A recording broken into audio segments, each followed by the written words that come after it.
Hello po, luto tayo ng ulam guys. Magluluto tayo ng ginisang gulay. Ayan po ang ating mga gulay. Ayan. Ginisang gulay na may piniritong isda. Ayan po. Ito ang ating mga gagamitin. Bawang, sibuyas, kamatis, sili, okra, kulitis, talong at sitaw, saka ang ating piniritong isda. Yan. Luluto na po tayo. Ayan po, nagpapainit na tayo ng kawali. Lagyan na po natin ng mantika. Konti lang, para hindi masyado. Ayan, mainit na po ang ating mantika. Lagyan na natin ang ating bawang.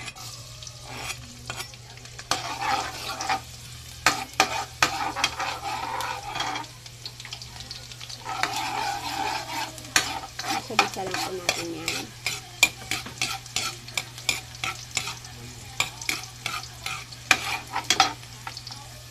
Ngayon, pag nakalimpas mo na ilang minuto ay lagay na natin ang ating sibuyas.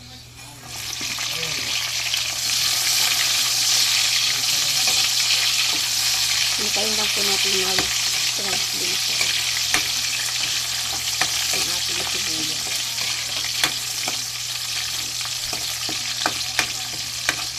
Mixan po natin ang ating kamatis.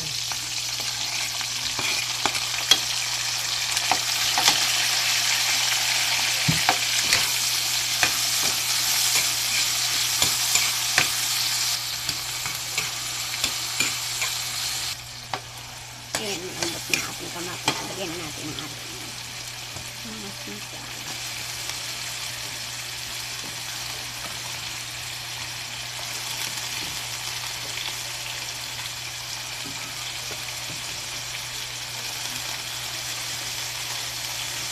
Konting sitaw lang po.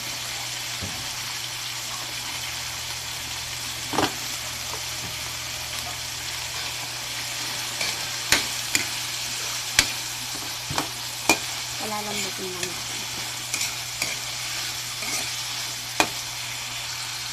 Takpan ko muna natin para lumambot.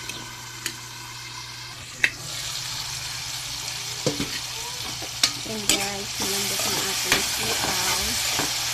Lagyan natin ang ating okra, talong, saka sili.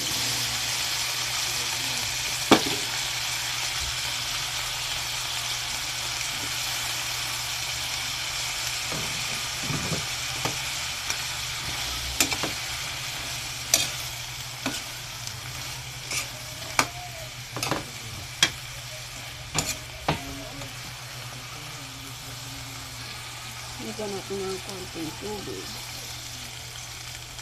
Para may konting siyang sabaw guys. Kailangan ng konting sabaw para sa mga bata. Haluin lang po muna natin. Saka ulit natin takpan para maluto ang mga gulay. Check natin siya guys. Ayan. Medyo malambot na yung ating gulay. Kaya timplahan na natin ang magic sarap. Yan. Magic sarap. Baka naman. Tapos lagyan na natin ang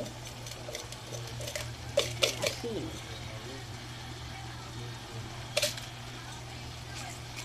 Tansya-tansya lang po tayo ngayon. Tansya-tansya lang. Ayan, saka po natin haluin. Haluin po muna natin.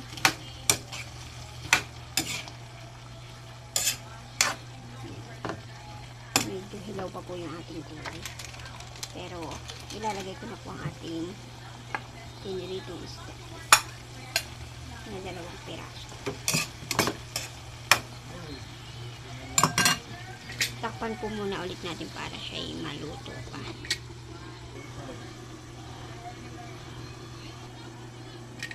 At ayan, luto na ang ating mga gulay. Idagdag na natin itong ating kulitis. Hinugasan ko na po yan ng mabuti kasi maalikabok. Ayan. Itong ating masustansyang gulay. Ilagay na natin. Sala po natin.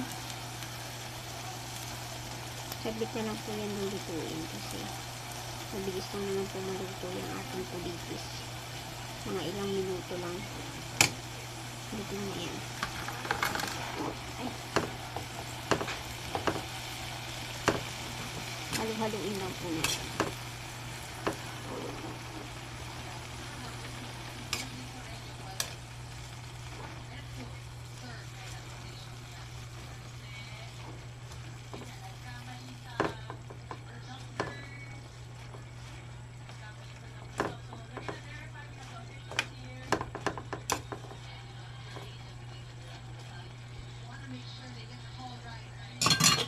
Takpan po muna natin para maluto ang ating nilagay na kulitis. Mga ilang minuto lang po yan, mga 3 minutes. Ayan, nakalipas po ang 3 minuto. Ayan na po ang ating gulay. Malambot na po ang ating kulitis. Haluin lang po natin ng dahan-dahan para hindi maluto ang ating isda.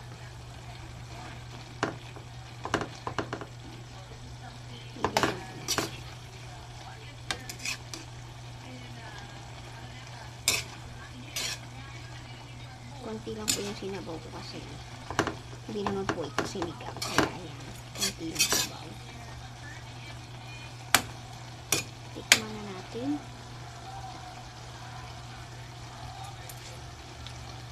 Ayan, goods na guys.